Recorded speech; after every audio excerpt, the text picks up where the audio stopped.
नेपाली तथा बलिउड चलचित्र क्षेत्रमा छुट्टै पहिचान बनाएका वरिष्ठ अभिनेता सुनिल थापा अब हामी बीच रहनु भएन।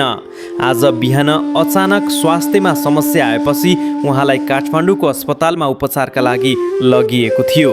तर चिकित्सकको प्रयासका बावजुद उहाँको निधन भएको खबरले सम्पूर्ण चलचित्र क्षेत्र शोकमा डुबेको छ। खलनायकको भूमिकामा सशक्त अभिनय, गम्भीर हाउभाउ र दमदार संवादका कारण सुनिल थापा नेपाली चलचित्रका एक अविस्मरणीय नाम बन्न सफल हुनुभयो। नेपाली चलचित्रसँगै बलिउडसम्म आफ्नो अभिनयको छाप छोड्नुभएका थापालाई चलचित्र क्षेत्रले सधैँ सम्झिरहनेछ। उहाँको निधनले नेपाली सिनेमा एउटा अनुभवी र समर्पित कलाकारबाट वञ्चित भएको छ। हाम्रो तर्फबाट दिवंगत आत्माप्रति हार्दिक श्रद्धाञ्जली र शोक सन्तप्त परिवारप्रति गहिरो समवेदना।